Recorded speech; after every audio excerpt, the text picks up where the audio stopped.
अनाथ बच्चों के लिए कार्यक्रम होगा, स्कूल में पढ़ने वाले बच्चों को होगा, संस्कार निर्माण कैंप होंगे और पूर्व छात्रों का मिलन होगा। इस प्रकार सांस्कृतिक कार्यक्रम, कई कार्यक्रम जो राज्य स्तरीय कार्यक्रम आयोजित होंगे। ये हमारा लगातार 14 महीने तक कंटिन्यू चलेगा। सुरेंद्र डागा, सचिव, अरहम इंग्लिश अकेडमी। हार्दिक स्वागत। मैं मानता हूँ कि बहुत लंबी दूरी पार करके आप लोगों को हमारे इस परिसर में पधारने का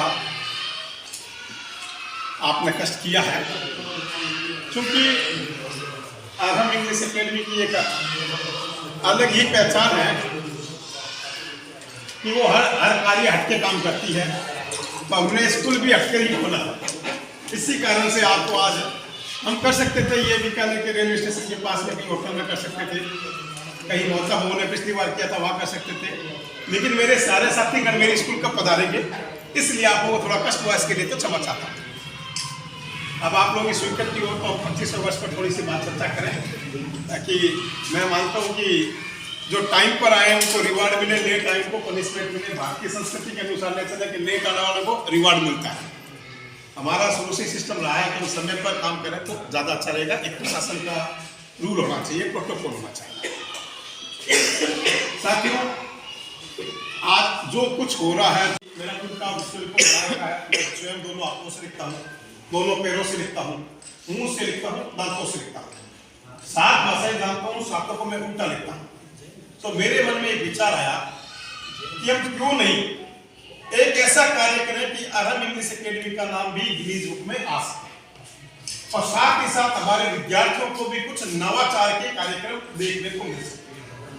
हमने जितने भी 25 कार्यक्रम 14 महीनों में, सबसे बड़ी बात है आज तक विश्व में किसी भी स्कूल ने 25वें वर्ष को 14 महीनों तक लगातार सेलिब्रेट करने का अभी तक कोई ऐसा हमारे संज्ञान में आया नहीं है। इसी दृष्टि को देखते हुए हम लोगों ने तय किया 25वें वर्ष को हम प्रारंभ से लेकर एंड तक हम मनाएंगे, और 14 महीनों तक लगातार 25 कार्यक्रमों के साथ समाहित किया जाएगा। और यह कार्यक्रम केवल हमारी स्कूल तक ही सीमित नहीं रहेगा।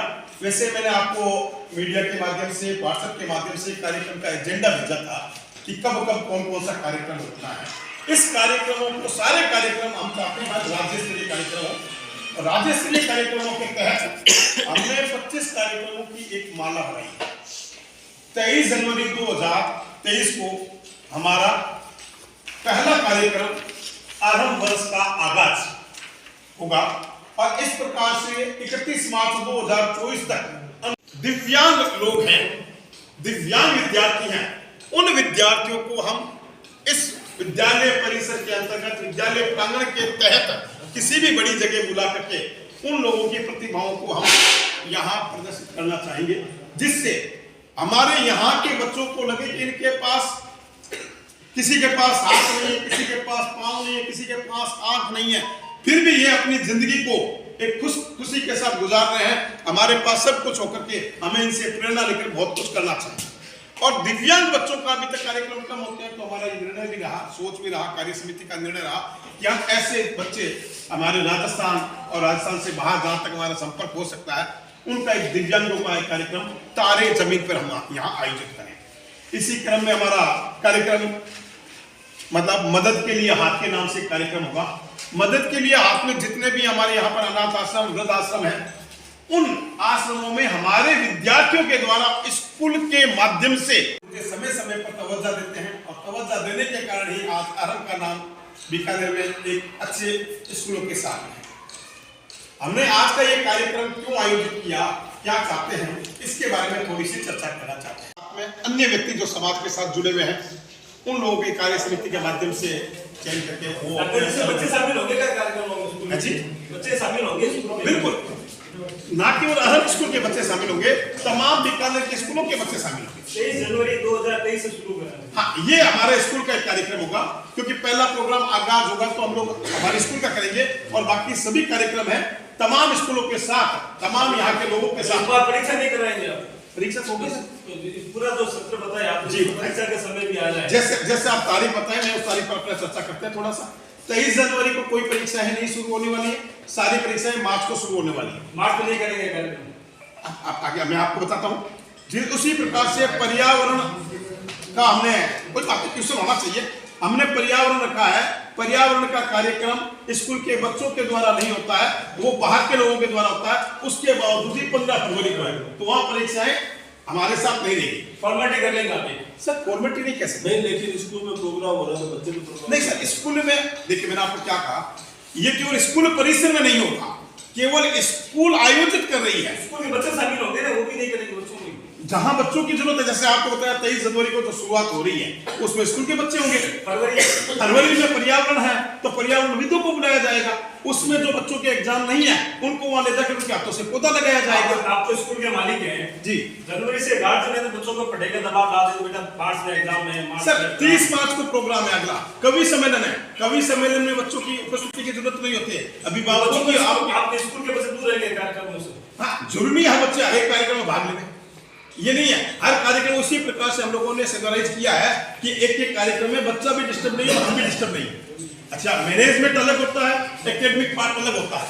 एक आरबीटी एग्जाम चल रहे हैं, आप और हम यहाँ बैठे हैं, कहाँ डिस्टर्ब हो रहा है? अपनी परीक्षा बच्चे दे रहे हैं, आप और हम अपनी बात कर रहे हैं। ये तो प्रेस कॉन्फ्रेंस बच्चों का काम नहीं है। नहीं, एक भी कार्यक्रम बिना बच्चों के सक्सेस नहीं होगा।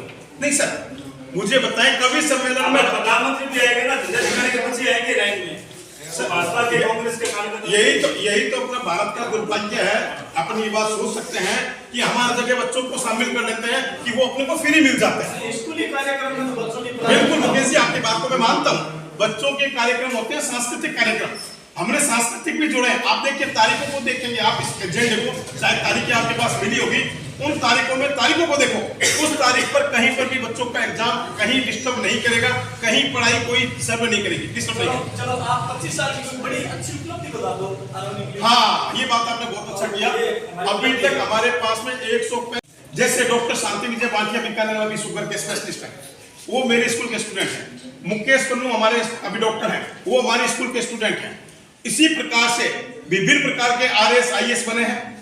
इसी क्रम में विदेशों में हमारे करण करनानी है, शुभम बजाज है, करीबन 20 बच्चे हैं जो बाहर काम कर रहे हैं। उनका भी एक सम्मेलन हो रहा है, आप देखिए 5 अप्रैल को। उस 5 अप्रैल को पूर्व छात्र सम्मेलन कर रहे हैं, और वो इसीलिए कर रहे हैं उन बच्चों की उपलब्धि वाले बच्चों को आप लोगों से रूबरू करवा सकें, इसीलिए ये कार्यक्रम और साथ में आरटीई को लेकर सर, ये जो प्राइवेट स्कूल में टारगेट में रहती है जी जी जी, तो इसका अपनी भी शिकायत हुई थी। हमारे स्कूल की कभी शिकायत नहीं हुई सर, कभी आरटीई कभी नहीं हुई है सर। आप सुना नहीं, व्यक्ति ने क्या कहा, एक शब्द सुना है। क्लास LKG से 9th तक अरहम इंग्लिश एकेडमी में विद्यार्थी पढ़ी है। ये परीक्षा में 9th के नंबर जुड़े ना सर, बोर्ड परीक्षा में आपने अपने बेटे को डॉक्टर बनाया है, क्या उसको सीधे डॉक्टर बना दिया गया? आपने बेस तो वहां से तैयार किया ना, क्या वो सीधा डॉक्टर बन गया, सीधा वो IAS बन गया? आपकी बिना मतलब माध्यम से, संस्कारों के माध्यम से क्या वो बच्चा बन सकता है? यदि अपन वहां तक पहुंचे, बेस तो वहां तो आज मोदी जी मान लीजिए कहीं पहुंचे, लेकिन आज बेस तो चाय का माना जाता है। ये 24 साल बाबा रामदेव नगर